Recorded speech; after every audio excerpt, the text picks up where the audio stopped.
For many people today, monarchy means tradition and ceremony.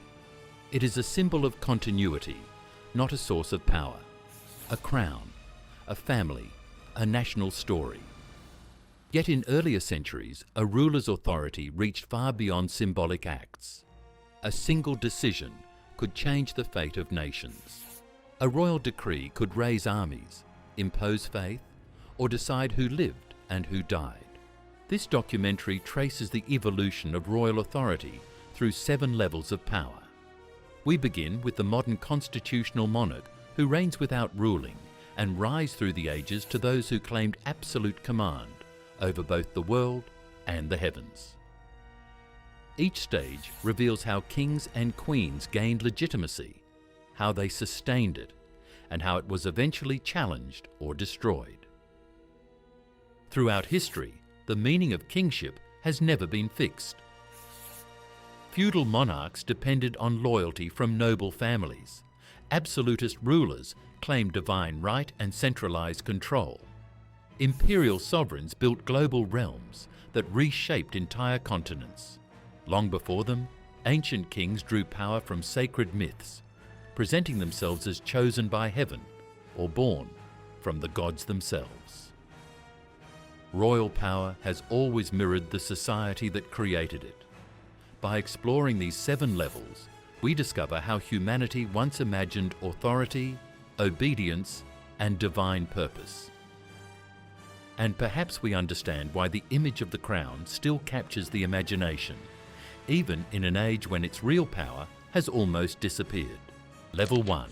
The Ceremonial Monarch. In the modern age, the crown has become a symbol rather than a source of command. The ceremonial monarch stands at the lowest level of royal power, yet remains one of the most visible figures in public life. Kings and queens who once ruled entire realms now reign only in name, their authority transformed into ritual and representation. The British monarchy offers the clearest example. King Charles III holds titles that once carried the weight of absolute command, but today his role is defined by ceremony. He opens parliaments, signs laws prepared by others, and represents the unity of the nation. His influence lies not in decision-making, but in presence. The power to rule has been replaced by the power to symbolize. This form of monarchy emerged from centuries of negotiation between royal ambition and constitutional reform. As democratic institutions grew stronger, monarchs adapted. Their palaces became stages upon which history itself performs. The rituals of coronation, weddings, and jubilees preserve continuity, reminding citizens that their story stretches beyond the limits of politics. Yet even without real authority, ceremonial monarchs still embody an idea that societies find difficult to abandon. They link the present to the past, providing a human face to abstract institutions. In times of crisis, their words of reassurance can unite divided nations. Paradoxically, by losing power, they gained permanence. Political leaders rise and fall, but the monarch endures. The ceremonial monarch represents the survival of kingship in a world that no longer needs kings. It is the echo of a vanished age, preserved through spectacle and tradition. But the crown has not always been so gentle a symbol. There was a time when a king's authority did not rest on ceremony or consent, but on command. And to understand that transformation, we must step back to a period when monarchs ruled not with permission, but with power. Level 2. The Parliamentary Monarch.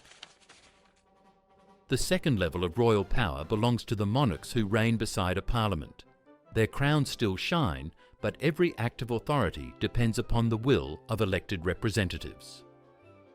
These rulers live within a constitution that both limits and protects them. Their signatures appear on laws they do not create. Their portraits hang above institutions they no longer command. Yet they remain because nations still need continuity as much as change. This form of monarchy emerged from conflict. In 17th century England, the struggle between Crown and Parliament ended not in abolition, but in compromise.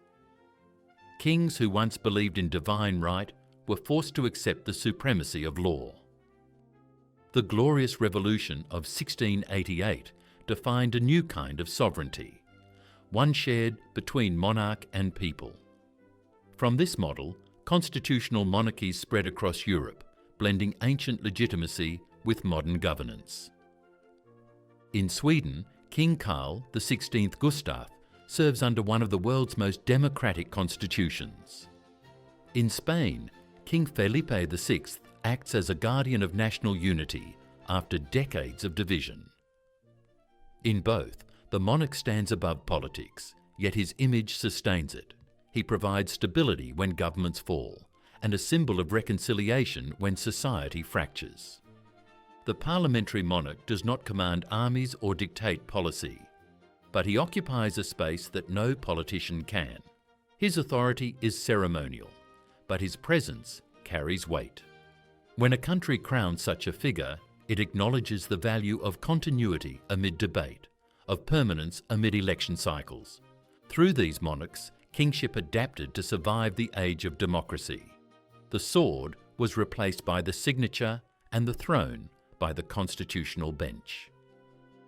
Yet beyond these carefully balanced systems, there once existed rulers whose authority rested not on written law, but on the loyalty of men who swore their lives to serve them.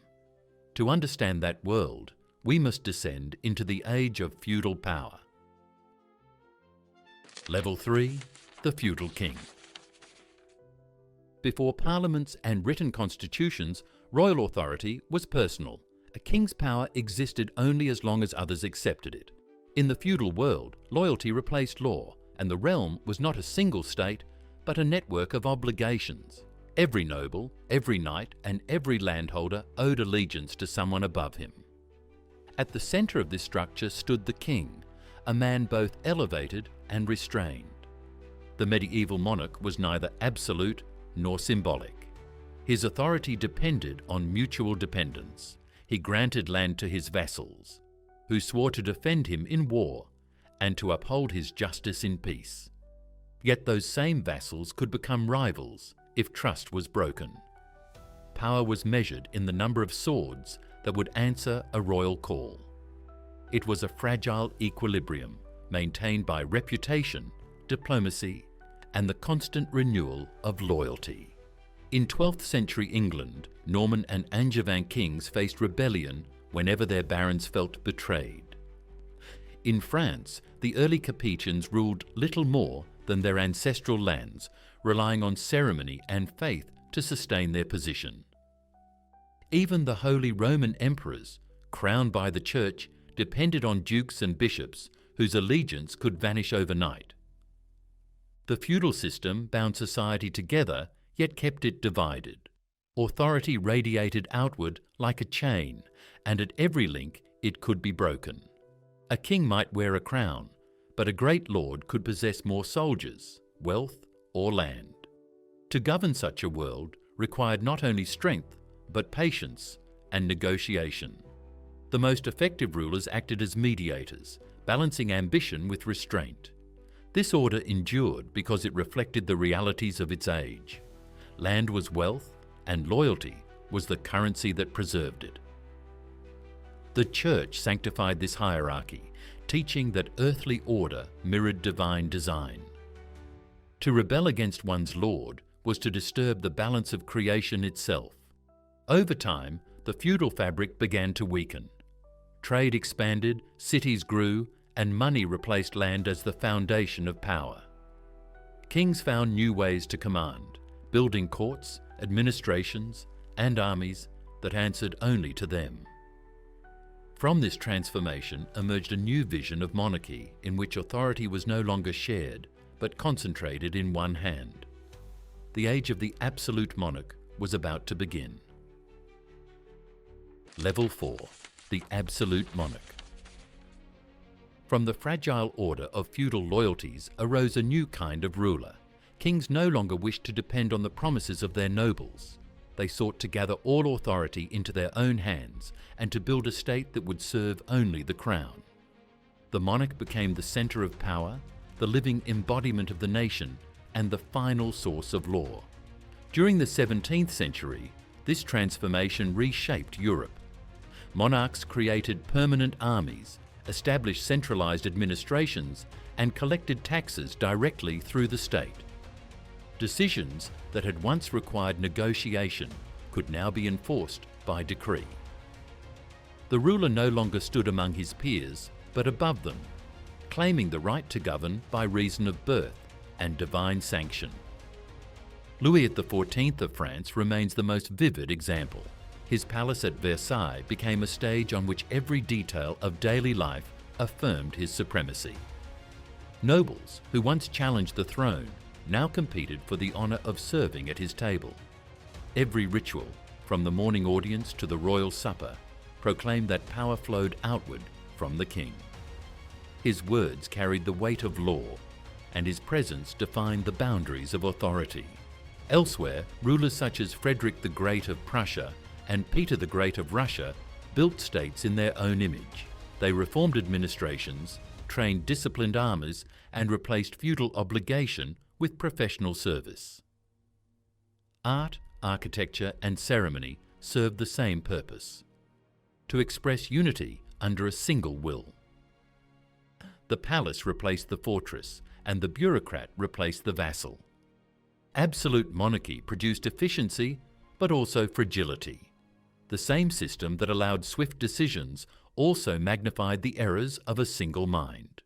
A capable ruler could strengthen a nation. A weak or reckless one could destroy it. Philosophers of the Enlightenment began to question the idea that power could belong entirely to one person. Yet for a time, the absolute monarch stood at the pinnacle of political order. His word was law, his court the image of civilization, his reign the measure of stability.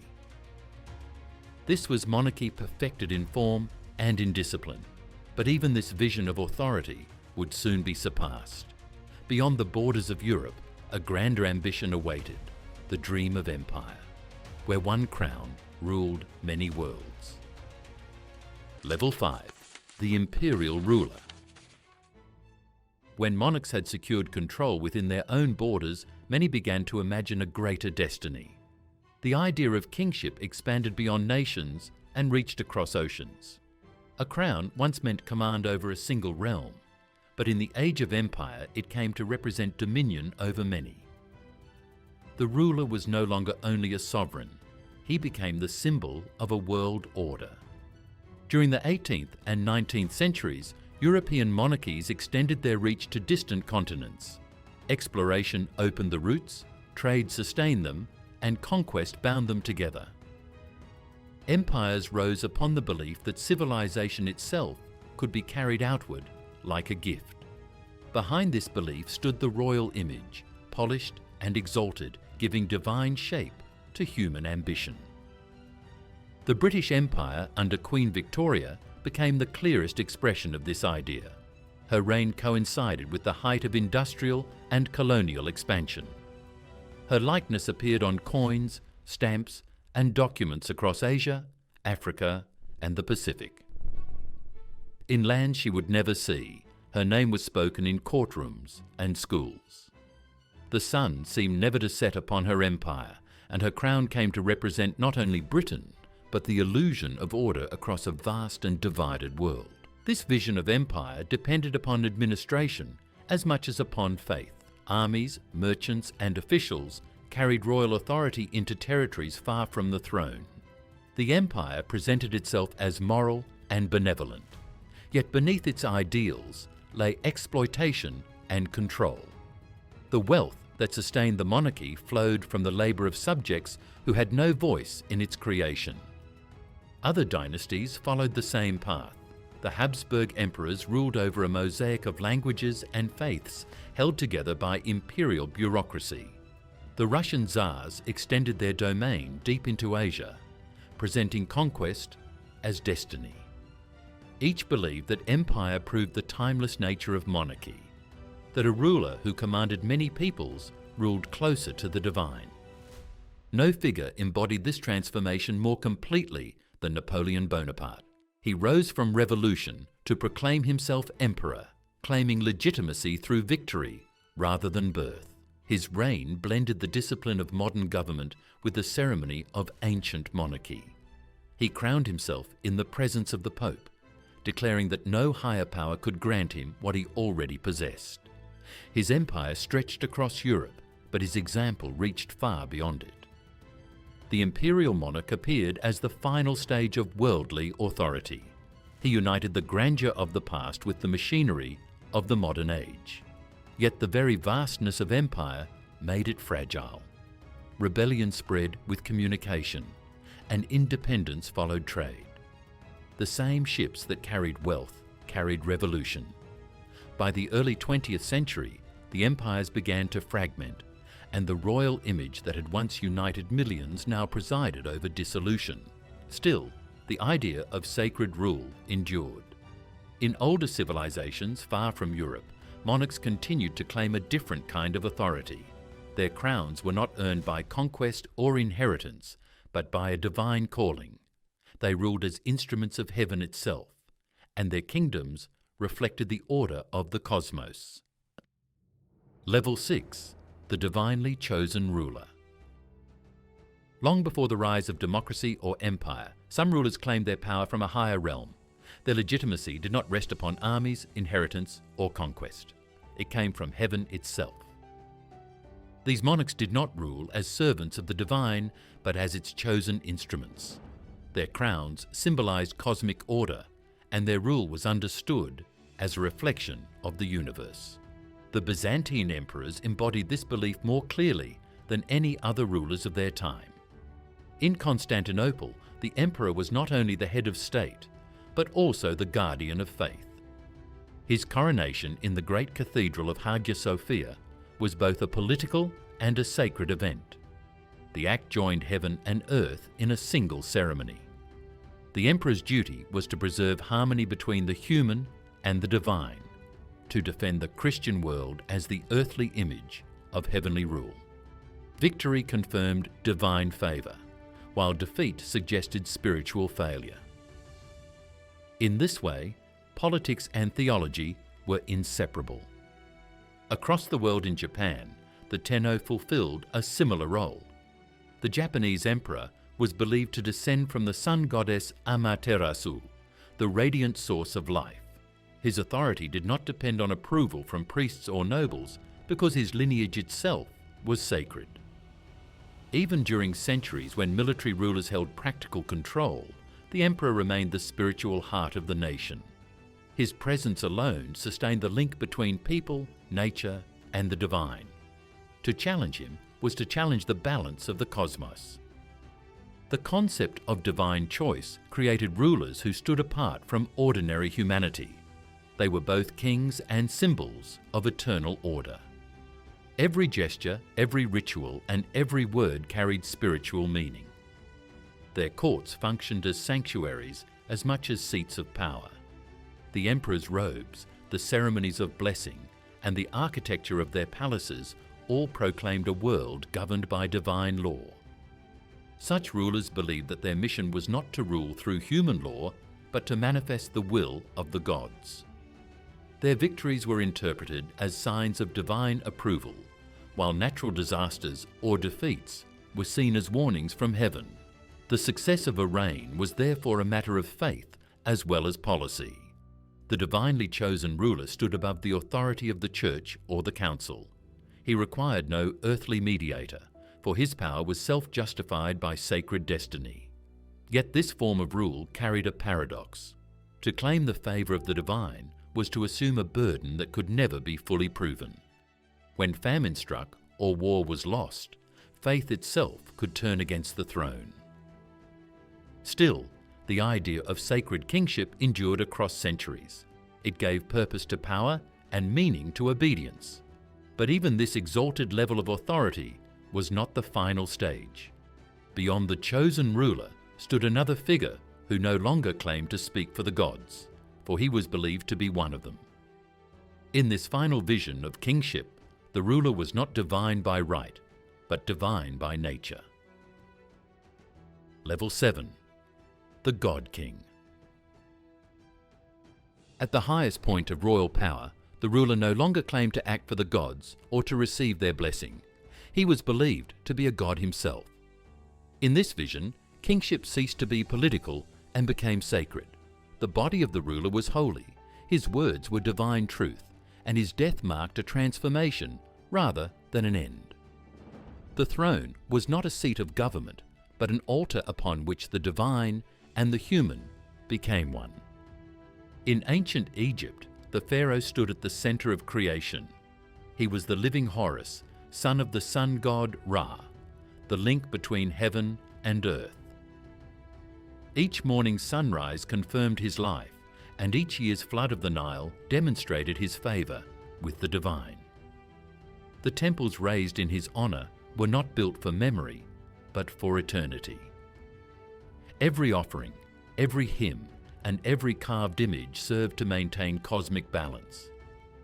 The people did not simply obey the pharaoh, they worshipped him as the force that sustained the world. When he died, he joined the gods to rule forever in the afterlife, ensuring that the order he created would never fade. Across the world, in the high Andes, the Inca ruler held a similar place in the spiritual order.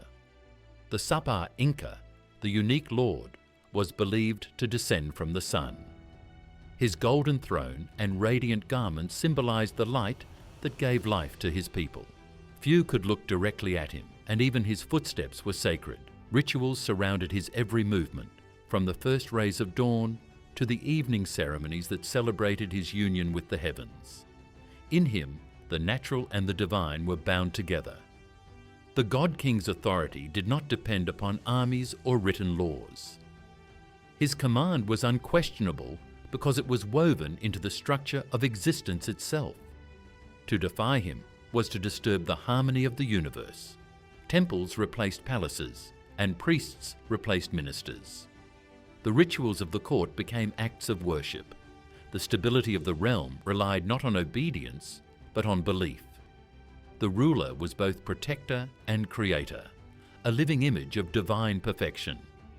Yet such perfection carried peril. A god-king could not fail, and when disaster struck, faith itself turned against him. Famine, plague, or invasion were seen as signs that the divine order had been broken. In those moments, worship could become rebellion, and the sacred could be judged by its own believers. Even divine kings were bound by the truth of the world they claimed to command. Though the age of god-kings passed, their image endures. Every crown, every anthem, and every coronation still carries a fragment of that ancient idea. Humanity no longer worships its rulers, yet it continues to imagine power in divine form. The God-King may have vanished from history, but his shadow remains, reminding us that in the search for authority, people have always looked upward to the heavens and inward to their own need to believe. The legacy.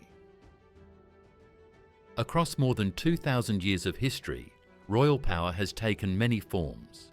We have journeyed from the ceremonial monarchs of the present day to the god-kings of the ancient world. Each level reveals how humanity has imagined authority, not only as a political force, but as a reflection of belief, fear, and hope. At the lowest level, monarchy survives as tradition, a symbol of unity rather than a tool of command. In the parliamentary age, kingship adapts to coexist with law, preserving continuity amid democracy. The feudal monarch ruled through loyalty and land, his power limited by those he relied upon. The absolute ruler gathered that power into his own hands, transforming kingdoms into centralized states. The imperial sovereign projected that control across oceans, ruling millions under one crown. The divinely chosen monarch ruled as the will of heaven made visible, while the God-King transcended even that distinction, merging rule and divinity into a single being. The story of kingship is the story of humanity's search for order. Every age created its own image of the perfect ruler, a mirror of what people feared, desired, and believed about the world around them. When societies valued hierarchy, they built thrones. When they valued freedom, they questioned them. Yet the symbol endures, because the idea of the crown speaks to something deeper than politics. It represents permanence in a world of change and meaning in the face of uncertainty. Royal power has faded, but its memory remains. We no longer bow before monarchs as gods, yet their shadow still shapes our imagination. The question is not whether kings rule us, but whether we have ever stopped seeking them. Which level would you choose if you were born to rule? Share your thoughts in the comments and leave a like if you enjoyed the video.